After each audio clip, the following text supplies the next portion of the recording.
सर्वप्रथम सारी महिमा हम परमेश्वर के वचन को देते हैं और धन्यवाद देते हैं पवित्र आत्मा परमेश्वर को कि जिसकी अथक प्रेरणा और प्रकाशन के माध्यम से हम इस उत्पत्ति की किताब का अध्ययन करने पाए। पिछले 9 एपिसोड हमने लगातार आपके साथ में रखे हैं।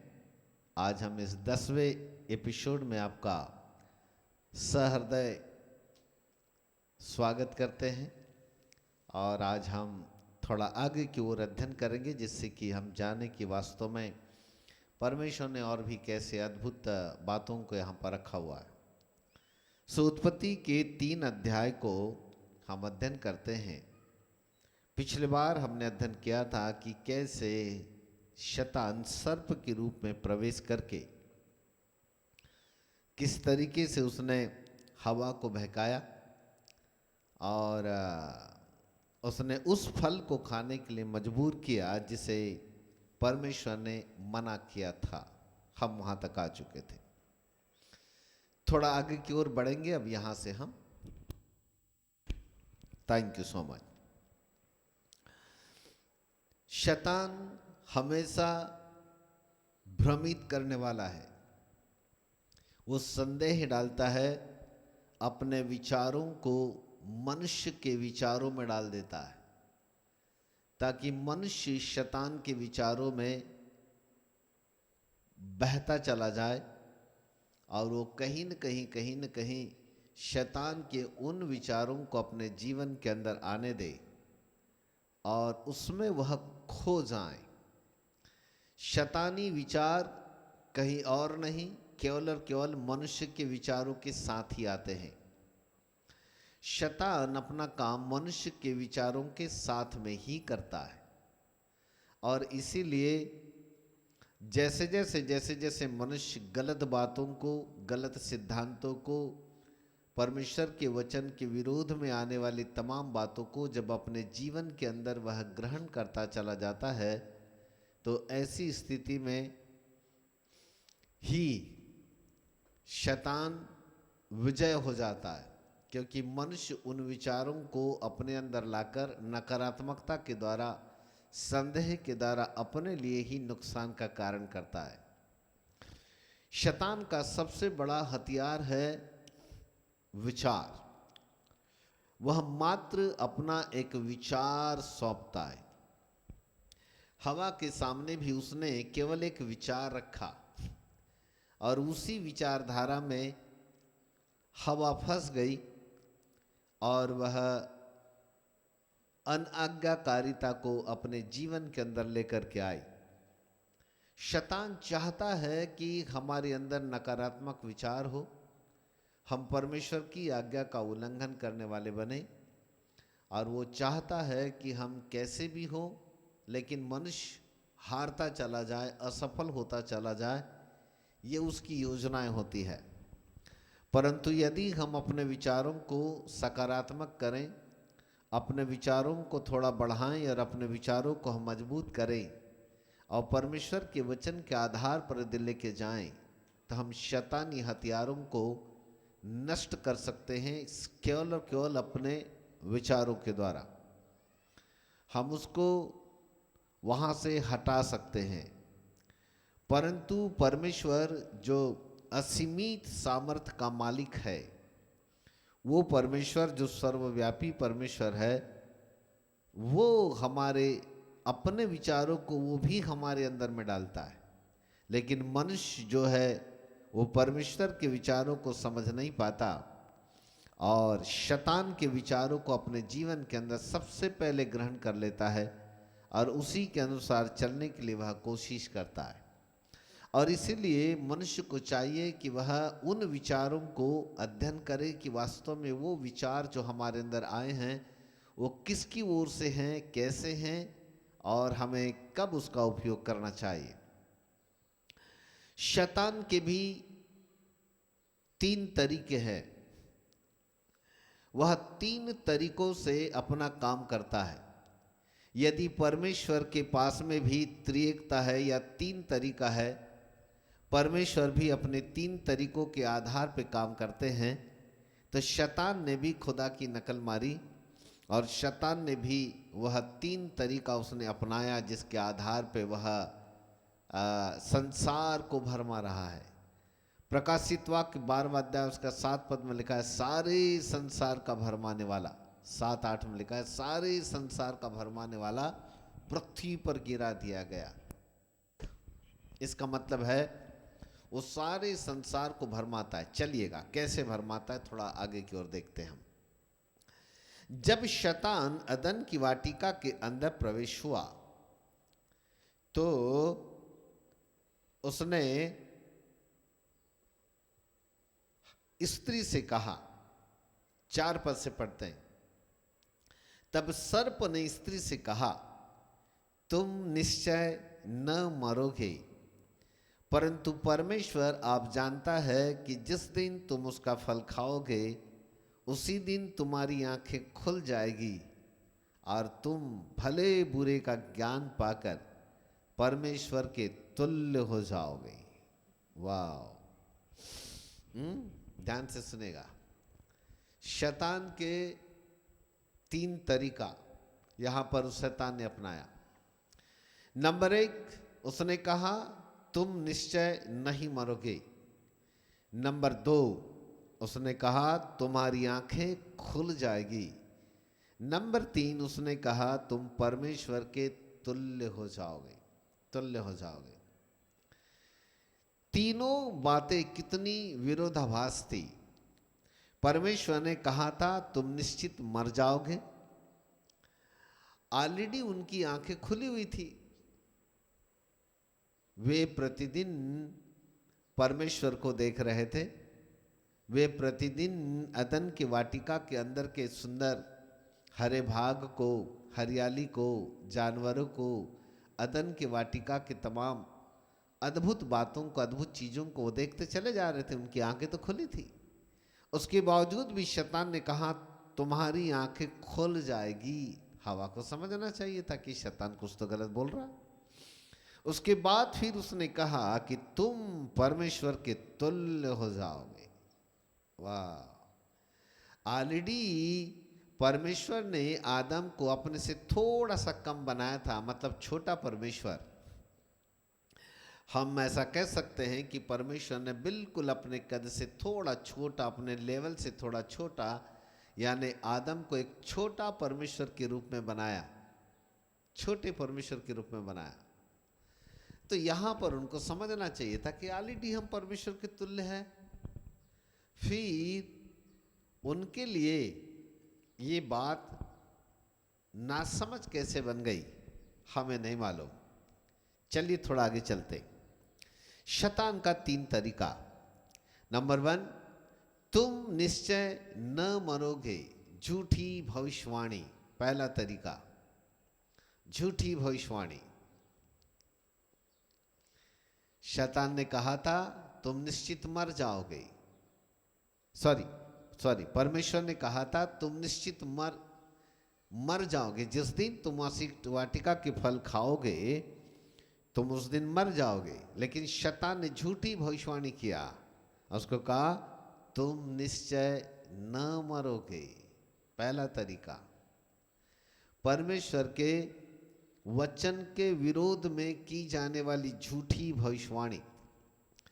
आज संसार भविष्यवाणियों के पीछे बड़ा लटका पड़ा हुआ है। मैं भविष्यवाणियों का दुश्मन नहीं है, भविष्यवाणियां समय समय पर हम भी करते हैं, परंतु रात और दिन उसी भविष्यवाणी में नहीं रहते। भविष्यवाणी करना आत्मिक जीवन की उन्नति नहीं है, परंतु भविष्यवाणी पवित्र आत्मा का एक वरदान है। मात्र भविष्यवाणी ही हमें अनंत जीवन में प्रवेश कराएगी ऐसा नहीं है, क्योंकि इस भविष्यवाणी का सबसे बड़ा हथियार शैतान भी उपयोग करता है। शैतान ने यहाँ पर 3 तरीके अपनाया जो आज भी संपूर्ण संसार के अंदर प्रचलित है। सबसे नंबर 1 पे चलती है झूठी भविष्यवाणी। अनेक लोग अपने नाम के आगे भविष्यवक्ता लिख कर भविष्यवाणी करने लगे हैं। छोटे मोटे जिनकी मूछें नहीं निकली वो भी, जिनको कपड़ा पहनने का भी अभी तरीका नहीं मालूम हो, वो भी कहता है मैं भविष्यवक्ता बन गया। लेकिन भविष्यवक्ता की नॉलेज नहीं, भविष्यवक्ता का ज्ञान नहीं, कुछ भी। आजकल अपने अपने नाम के आगे लोगों ने ऐसा लिखना तो शुरू कर दिया, परंतु वास्तव में भविष्यवक्ता की परिभाषा उन्हें अभी तक समझ में नहीं आई। चलिए छोड़िए, हमें किसी के ऊपर ब्लेम करने का कोई अधिकार नहीं है, वे अपना हिसाब खुद देंगे। परंतु शैतान यहाँ पर एक झूठी भविष्यवाणी के रूप में हवा के पास एक हथियार उसने फेंका। आज संसार के अंदर अनेकों झूठी भविष्यवाणी के रूप में लोग फंसते चले जा रहे हैं। जहां पर ऐसी झूठी भविष्यवाणियां हो, आधी से ज़्यादा कई बार असत्य निकले, कई बार लोगों के दिमाग के अंदर गुमराह करने वाली भविष्यवाणियां हो जाए तो बड़ा तकलीफ होता है, तकलीफ होता है। एक बार किसी एक व्यक्ति ने मेरे लिए भविष्यवाणी की और उन्होंने कहा कि परमेश्वर आपको छत्तीसगढ़ के जगदलपुर एरिया में भेजता है, आप वहाँ जाओ, वहाँ पर सेवा करो, प्रभु आपको वहाँ इस्तेमाल करना चाहता है। मैंने कहा अच्छी बात है। तो नाम नहीं बताता उनका। मैंने कहा बड़ी अच्छी बात है, देखते हैं। मैंने कहा यदि परमेश्वर का आत्मा आपके अंदर है तो परमेश्वर का आत्मा हमारे भी अंदर है, हमको भी बताएगा ना प्रभु। प्रभु ने मुझे कहा बेटा मुंबई जाओ। मैंने कहा नहीं। प्रभु ने दोबारा फिर बोला मुंबई जाओ। मैंने कहा सोचा शायद फिर ये शायद गलत आवाज होगी। प्रभु की तीसरी आवाज आई मुंबई जाओ। मध्य प्रदेश की आलीशान जिंदगी को छोड़कर हम मुंबई आ गए, खाली हाथ, खाली हाथ मुंबई आए। खुदा ने प्रबंध करना चालू किया, काम बढ़ा, कलीसियाएं बनी, यूनिवर्सिटी का काम बढ़ा, परमेश्वर ने ब्लेस किया। जब परमेश्वर अपने तरीके से बुलाता है तो वह उसके लिए मार्ग भी खोलता है, रास्ते खोलता चला जाता है। Praise God, hallelujah. सो कहने का मतलब यह है कि किसी और के द्वारा की जाने वाली भविष्यवाणी के ऊपर ज़्यादा बिलीव ना करें, परंतु खुद प्रभु के सामने बैठ करके पवित्र आत्मा से प्रेरणा प्राप्त करें कि पवित्र आत्मा आपके जीवन में कौन सी बातों को डाल रहा है। शैतान का आज प्रचलित हथियार है झूठी भविष्यवाणी, और वो झूठी भविष्यवाणी के आधार पर सारे संसार को भरमाता है। सारे संसार को उसने अपने लपेट में करके रखा हुआ है। और प्रभु ने कहा था कि अंत के दिनों में झूठे भविष्यवक्ता खड़े होंगे। अब हम पहचान नहीं सकते आजकल किसी को झूठा कौन है, सत्य कौन है, कौन सच्चा है, कौन क्या है, हमें नहीं मालूम। पर यीशु मसीह ने एक संकेत दिया था कि फलों की पहचान उसके पेड़ से की जाती है। पेड़ की पहचान उसके फलों से की जाती है।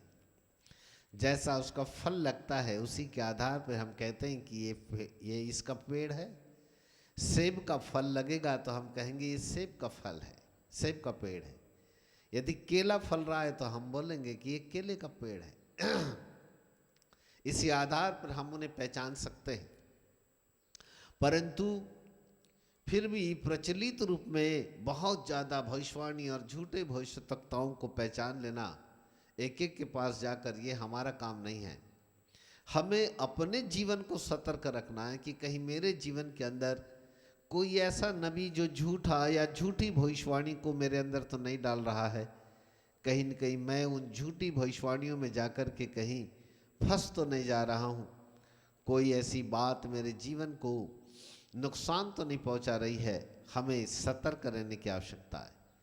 यदि हम सब लोग सतर्क रहेंगे और कहीं न कहीं हम उसको पूर्ण रूप से आने नहीं देंगे तो शैतान आपके जीवन के ऊपर किसी भी प्रकार से आक्रमण नहीं कर पाएंगे।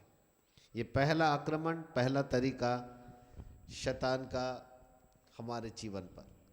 दूसरा आक्रमण, उसने कहा जिस दिन तुम इसका फल खाओगे उस दिन तुम्हारी आंखें खुल जाएगी, आंखें खुल जाएगी। फॉल्स मिराकल्स, झूठा चमत्कार।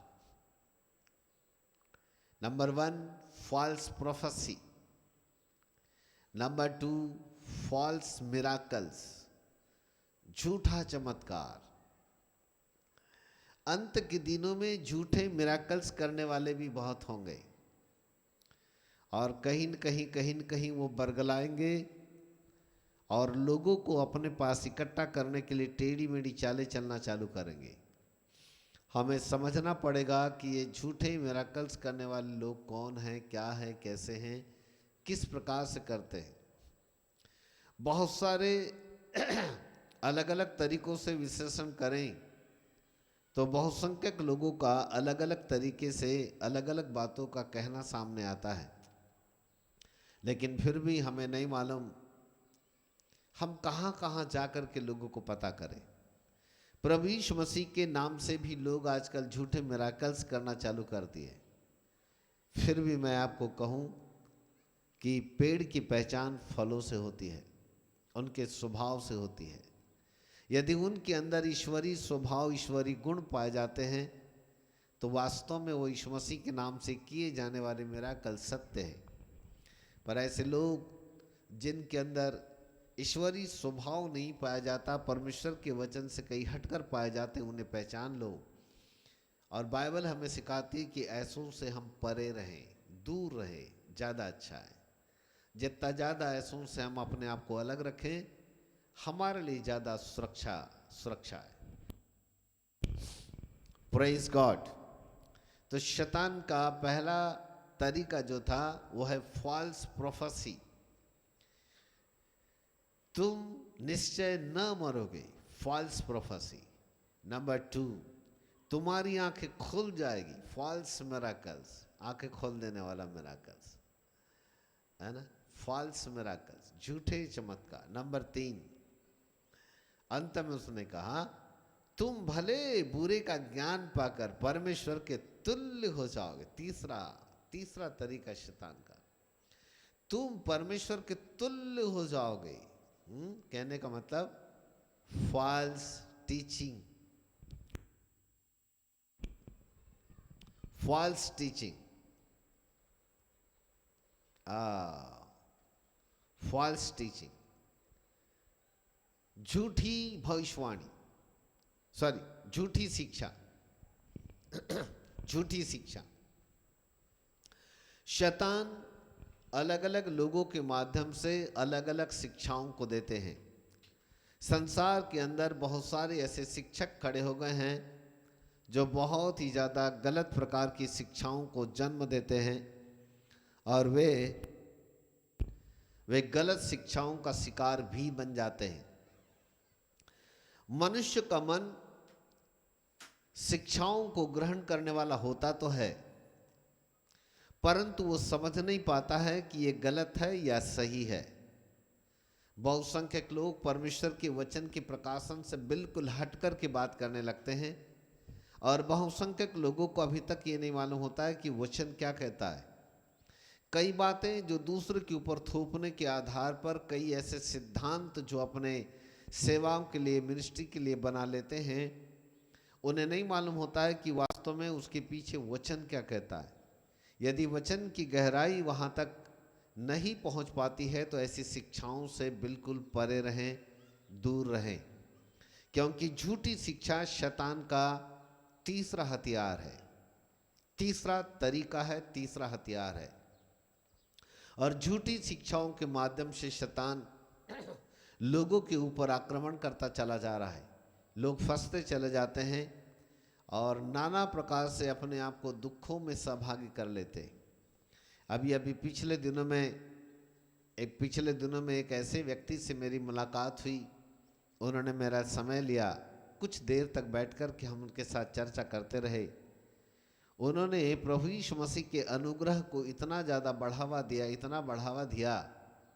कि उन्होंने कहा जब हम अनुग्रह के ज़माने में हैं तो बपतिस्मा की ज़रूरत ही क्या है, हम क्यों बपतिस्मा लें, हमें बपतिस्मा लेने से फ़ायदा ही क्या है। उस व्यक्ति को मैंने बहुत समझाया, लेकिन वो अपनी ही बात पर खड़े रहा और उसने बपतिस्मा को इनकार कर दिया। धीरे धीरे ऐसी शिक्षाएं लोगों के जीवन के ऊपर आ रही है। वे कहेंगे कि बपतिस्मा लेने से क्या फ़ायदा है। कुछ लोग अन्य भाषा की शिक्षा से बिल्कुल गलत शिक्षाएं देंगे। कुछ लोग कहेंगे कि अन्य भाषा शैतान की शिक्षा है, इससे परे रहो। कुछ लोग चंगाइयों के विरोध में ही खड़े हो गए। उन्होंने कहा कि चंगाइयाँ तो होती च नहीं, वो तो केवल प्रेरितों के ज़माने में होती थी, अब बिल्कुल नहीं है। वहाँ से आपको हटाने की कोशिश करेंगे। कई लोग कई प्रकार की बातें करेंगे, लेकिन सभी शिक्षाओं को सुनकर गौर करें, समझने की कोशिश करें कि वास्तव में ये शिक्षाएं क्या हैं, कैसी है, हमें उन्हें कैसे लेना चाहिए, वहाँ हमें समझने की ज़रूरत है। मेरे प्रिय प्रभु के बालकों, ये शैतान के प्रमुख 3 तरीके, 3 हथियार के समान है जो मनुष्य के जीवन के ऊपर काम करता है। और ये नहीं कि वो कर चुका, परंतु ये कि वो आज भी करता है। आज भी वो फॉल्स प्रोफेसी का इस्तेमाल करता है। आज भी वो फॉल्स मिराकल्स का इस्तेमाल करता है। आज भी वो फॉल्स टीचिंग का इस्तेमाल करता है। गलत शिक्षाएं, झूठी शिक्षाएं कलीसिया के अंदर में आती है और लोग जो है इन शिक्षाओं से अपने आप को लोग ले लेते हैं, शिक्षाओं से अपने आप को परिपूर्ण कर लेते हैं, उन शिक्षाओं के आधार पर चलने लगते हैं। बहुसंख्यक कलीसियाई विश्वासी लोग भ्रमित हो गए उन शिक्षाओं से। बहुसंख्यक लोग Jehovah witness, mother God, only Jesus, ऐसी गलत शिक्षाओं का शिकार बन गए और उनकी ओर चले गए और उन्होंने अपने जीवन के अंदर बड़ा भारी नुकसान उठाया। कहने का मतलब यह है, हमें नहीं मालूम शैतान किधर से घुमा के लाएगा, कहाँ से लाएगा, लेकिन एक बात आपको बता दूं कि शैतान अपनी शिक्षाओं को कहीं और से नहीं लाता, वो केवल और केवल बाइबल से ही लाता है। वो बाइबल से ही सामने रखता है कि लोग भ्रमित हो जाए। यीशु मसीह को कहीं और से भ्रमित नहीं कर रहा था। यीशु मसीह को वह बाइबल से ही भ्रमित कर रहा था, परमेश्वर के वचन से ही वो बहका रहा था। उसने कहा था कि यदि तू मुझको दंडवत करे तो सारा राज्य मैं तुझको दे दूंगा। ईश्वर ने कहा, यह भी लिखा है कि तू अपने प्रभु परमेश्वर को छोड़ किसी और को दंडवत मत कर।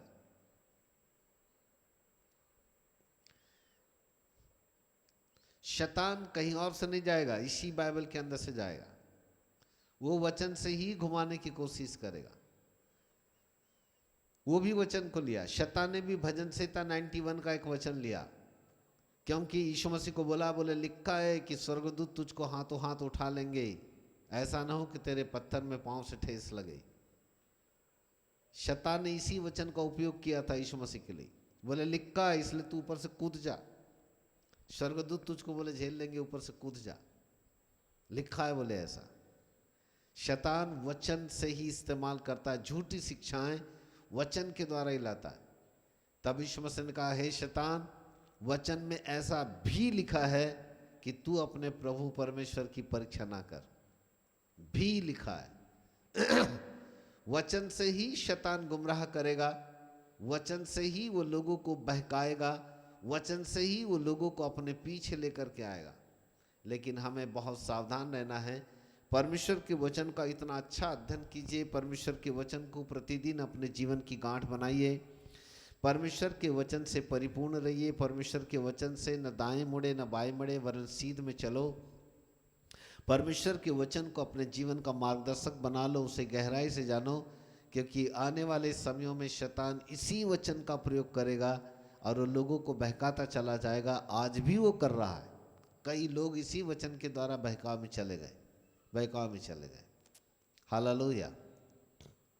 एक बार ये कोई मदर गॉड वाले आ गए, टकरा गए मुझसे, उनको नहीं मालूम था मैं कौन हूँ। आकर के बैठ गए, बताने लगे अपना दुनिया भर का उल्टा सीधा, हमारा ऐसा फंसा होता है तो ऐसा, हमारा वो होता है तो वो हमारी एक माता है तो वहाँ पर है, वो वहाँ पर पैदा हुई, वो आने वाली है लेने के लिए, लेकर के जाने वाली है। बहुत सुनाया उन्होंने। उसके बाद फिर मैंने उनको सुनाया, मैंने सुनाया।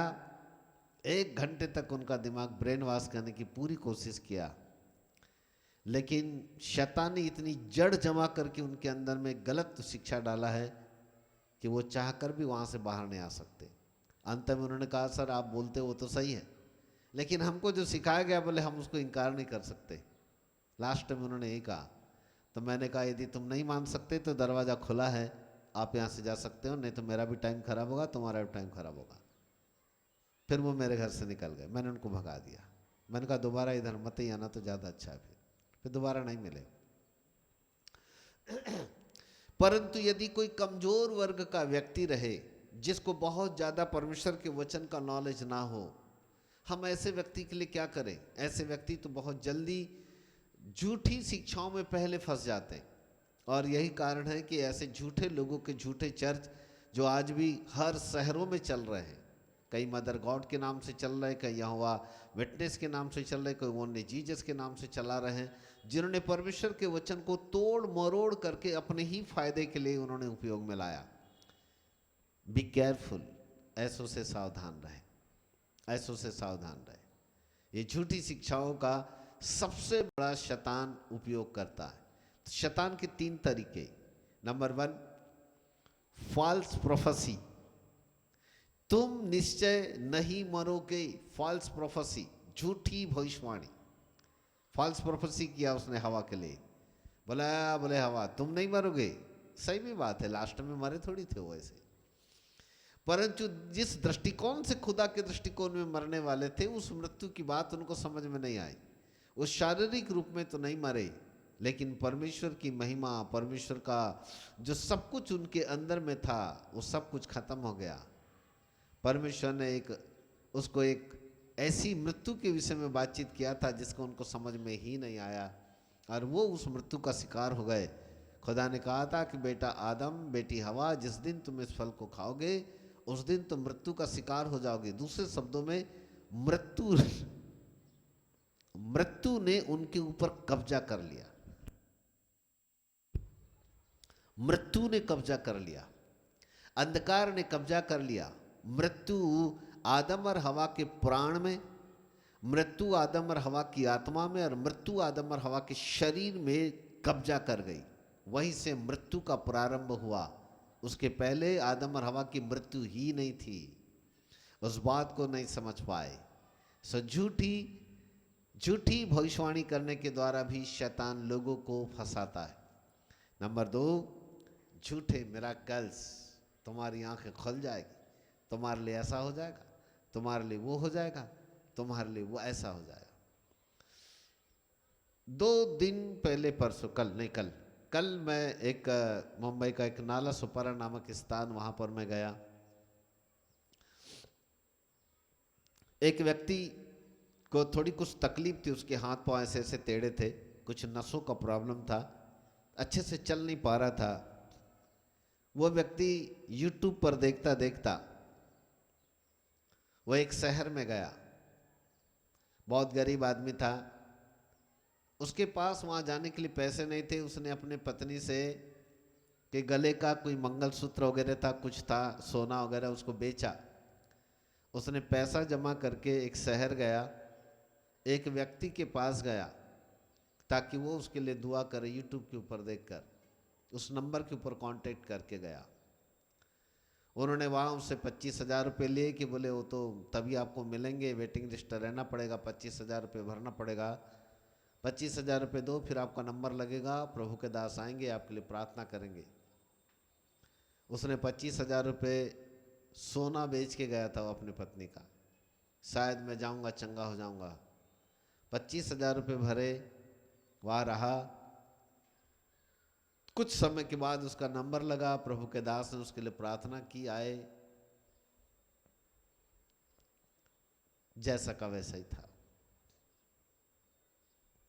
कुछ नहीं मिला। 25,000 वो भी गए, और पास के आने जाने के 8-10 हज़ार रुपये गए, वो भी गए हाथ से, वो भी गए। मुझे बहुत दुख हुआ। कल की बात है, कल सुबह मैं 9, साढ़े 9, 10 बजे मैं वहाँ गया था, विजिट करने गया। तो वहाँ पर एक परिवार आया, उन्होंने बताया आज ये हालात है। किसका नाम लूँ, किसको दोष लगाए? हम किसी को कुछ बोल नहीं सकते। वो अपना धंधा करते हैं, हम अपना धंधा करते हैं। पर धरती के ऊपर हम ऐसा गलत काम क्यों करें? किसी गरीब को क्यों तकलीफ दे? क्या मिलेगा? हम परमेश्वर के वरदानों को पैसों में क्यों बेचे? कौन सी शिक्षाएं हैं हम ला रहे हैं? किसको बताएंगे हम धरती के ऊपर? क्या बताएंगे आने वाले समय में? क्या शिक्षा देंगे लोगों को? सुसाइड। मुझे बड़ा दुख हुआ उस व्यक्ति का चेहरा देखकर। मैंने बड़े दिल की गहराई से उसके लिए दुआ मांगा। मैंने कहा आओ, मैंने कहा ठीक हो जाओगे, धीरे धीरे ठीक हो जाओगे, कोई बात नहीं, जैसा आपका विश्वास है वैसा होगा, पर होगा, प्रभु करेगा। बड़े विश्वास के साथ मैं उसकी दुआ करके आया था। प्रेज गॉड, है ना? प्रभु उसको आशीष दे। सो झूठे मिराकल्स की आशाएं लगाकर लोगों से पैसा ले लेकर के भी लोगों को कुछ नहीं मिला। नायगांव, यहीं पर एक नायगांव बोल के प्लेस जहाँ पर हम लोग रहते हैं, एक व्यक्ति को कैंसर था। पहली बार गया वो भी 25,000 दे के आया। दोबारा फिर गया, फिर 25 दे के आया। तीसरी बार गया, फिर 25 दे के आया और 2 दिन के बाद फिर मर गया। 75,000 रुपये में अपनी मृत्यु को लेकर के आया। तीसरी बार जब 25,000 दिया तो उसके 3 दिन के बाद फिर वो मर गया। मैंने कहा कम से कम वो 75,000 बचते तो मरने से पहले तो अपने बाल बच्चों को देखे जाता। यही कहा एक अच्छा खासा एक चर्च का विश्वासी, उसका पास्टर मेरा फ्रेंड है, उसने बताया। मैं पिछले रविवार को गुजरात में था, पिछले संडे गुजरात में थे, तो एक प्रभु का दास हमको लेने के लिए आए गाड़ी से। फिर हम लोग वहाँ से गए। चलते चलते उन्होंने बताया कि सर, बोले एक भाई है, उसने मुझको ज़बरदस्ती बोले एक जगह लेकर के गया। कहाँ? तो उसने नाम बताया, जो भी है। मैंने कहा अच्छी बात है, पर हुआ क्या? मेरे सामने उसने बोले 50,000 रुपये भरा। उसने बोला बोले कि यदि 2 जन को मिलना है तो 2 लोगों के लिए 50,000 रुपये। मैं बोले उसको बहुत मना किया, बहुत मना किया, लेकिन बोले नहीं माना। उसने बोले 50,000 रुपया भरा। उसके बाद बोले आए प्रातः, उसने जो बोले बात बोला, जो उसने दुआ किया सेम वही दुआ वही प्रार्थना बोले हम लोग भी घर में उसके लिए वही करते थे। नहीं माना। बीमार चंगा हुआ? बोले नहीं सर, जैसा का वैसा ही है। मैंने कहा फिर शाबाश। मैंने कहा मिले तो उसको मेरे तरफ से और बधाई देना। लोग ही बुद्धू बनने के लिए तैयार है। लोग ही खुद फंसने के लिए तैयार है, तो फंसाने वाला तो फंसाएगा ना। गलती उनकी भी नहीं, मैं तो कहता हूं गलती हम जैसे लोगों की है जो करते हैं ऐसा, जाते हैं वहां। क्या बताएं, बड़ा दुख होता है ऐसा। झूठी शिक्षा, ये 3 शैतान के बहुत ही अटूट हथियार है। इन हथियारों को इस्तेमाल करता है, इन्हीं से अपना काम चलाता है। उसने भी अपनी त्रिएकता बना के रखी है। झूठा भविष्यद्वक्ता बनकर वह पवित्र आत्मा परमेश्वर के विरोध में काम करता है। झूठा भविष्यवक्ता बनकर वो पवित्र आत्मा परमेश्वर के विरोध में काम करता है। ध्यान से देखिएगा। पुराना सांप बड़ा अजगर, प्रकाशित वाक्य 12:7-8। वो पुराना सांप बड़ा अजगर बनकर परमेश्वर पिता के विरोध में काम करता है, और वह एंटी क्राइस्ट बनकर पुत्र प्रभु यीशु मसीह के विरोध में काम करता है। यह उसकी ट्रिनिटी है।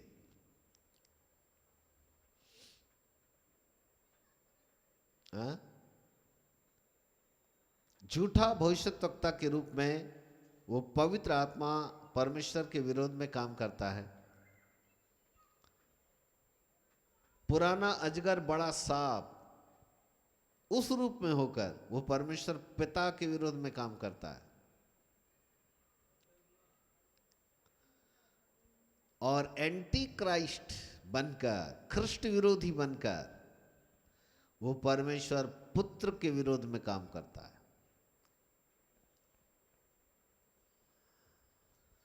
रियादा नमा शबद नमा तरियंद नमाति नत्ता खललहूरल रबादी अंद नमातिया। शैतान की ट्रिनिटी है ये, वो भी उपयोग करता है दिल से।